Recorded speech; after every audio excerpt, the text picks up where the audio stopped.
There's a million ways to make a YouTube video. Everything from the shots that you take,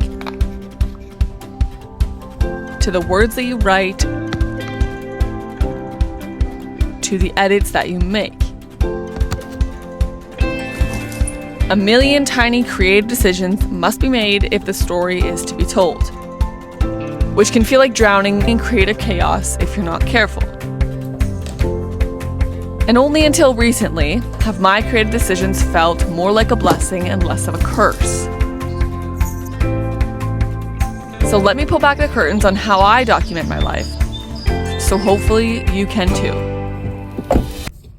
Ready? Because there are a million ways to make a YouTube video, but there's only one way that feels right for you.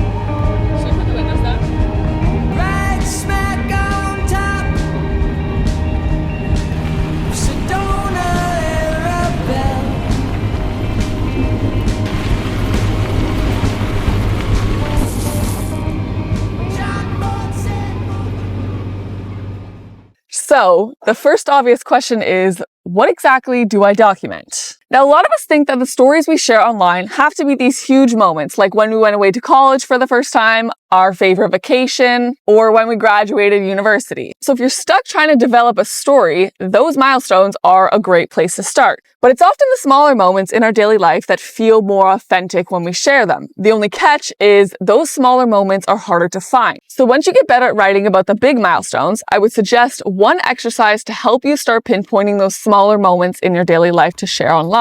And this is called creating a story archive. And it's as simple as this. You're looking for moments in your daily life that change who you are. And I'll give you an example of this.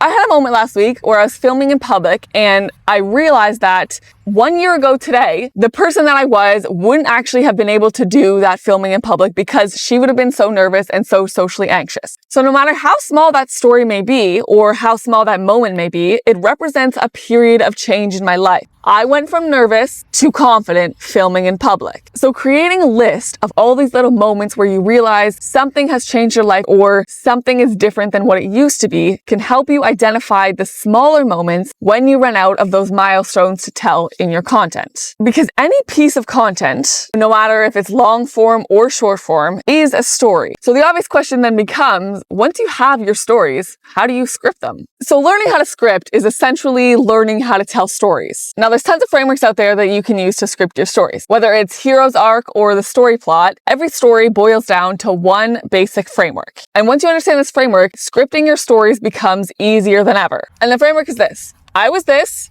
something happened, and now I'm that. And what makes this story interesting is the change.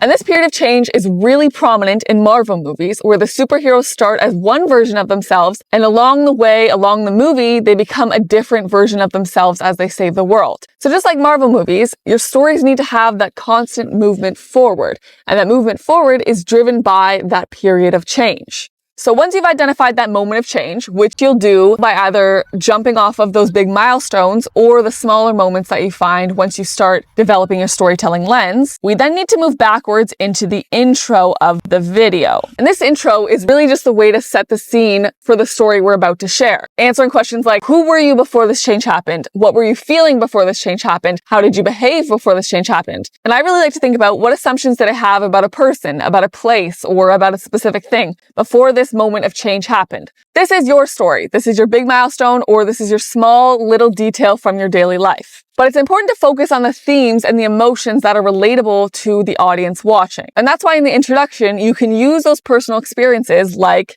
being nervous filming in public to connect to a broader life lesson that most people can find relatable.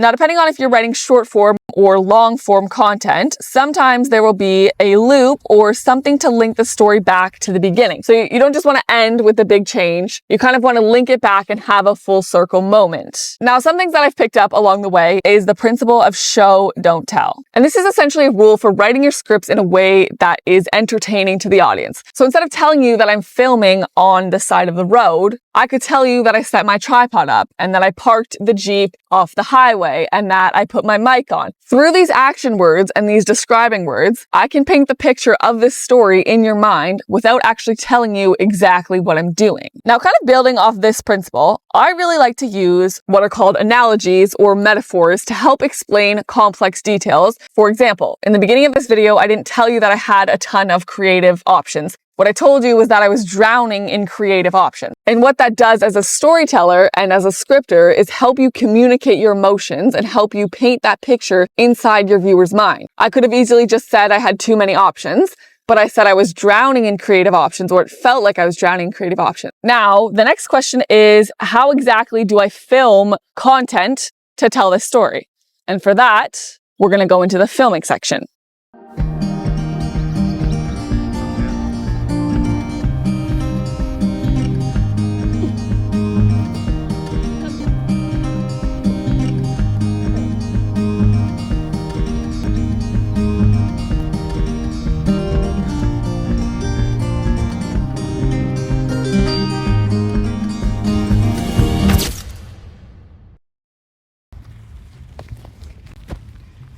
So filming is where the creative choices can start to become overwhelming. You have two options for filming your stories and your content. Option one is to film and then write. So you film your story first, you film all of your B-roll, all of your talking heads, and then you write your story based on what you film. I prefer option two, which is to write, then film. So I find it's easiest to write the story first and then film the content that you want to tell that story. So I found that when I used to film first and then try and write a script and write a story over top of what I've already created, the story sounds a little bit too fast-paced. The voiceover doesn't come off as nice or as expressive and authentic as it should because you're kind of trying to match it to the timeline that's already been created. Regardless of what you do, whether you film first or you write first, my recommendation is to pick one of those and stick with it. There's lots of ways to start building a video, but if you pick one of these options and commit to building your video that way, it kind of limits the creative decisions that you need to make. One of the other reasons that I like to write and then film first is because the writing process for me helps me understand the shots that I want to take, helps me understand the story that I want to tell with a piece of content, which brings us into shot types.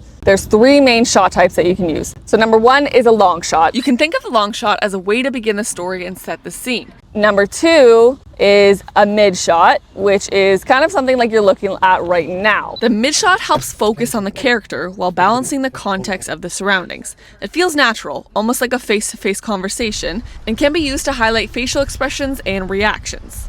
And then number three is a close-up. So specific movements like opening the picnic basket or writing something on a piece of paper. Close-up is kind of a detailed shot that you would use to help tell your stories. If you're just starting out, I would recommend going through a sequence of these three shots and telling your story based on that kind of sequence. Now, regardless of the shot that I'm taking or the specific story that I'm trying to tell, I am trying to gather as much film as possible. Like we said, you want variety, you want the different shots, but you also want to make sure that you have enough film in case in the editing section you need to add something in. Find it easiest to go in with the mindset that every action that you do, you take a shot. So my rule of thumb is to just grab more than I'd actually need, even if I don't have it scripted in the piece of content.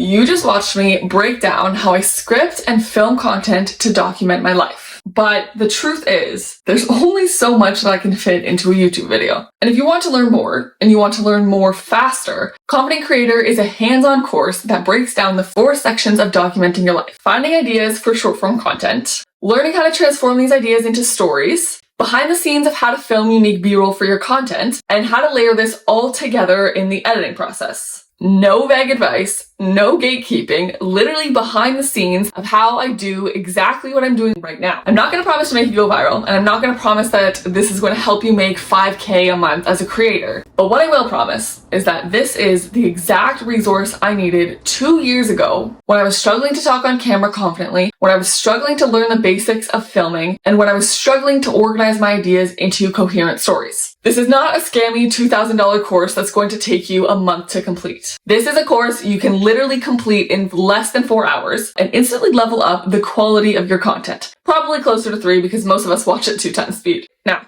if you're still on the fence, I get it. I wouldn't buy something I haven't seen either. So you can check out Confident Creator for yourself with the link in my description. One last thing. I've made a summary of today's video for those of you who aren't ready to take the next step but still want to keep learning. You can download the PDF with the link in my description. Thank you for watching, and I hope to see you all in your first story.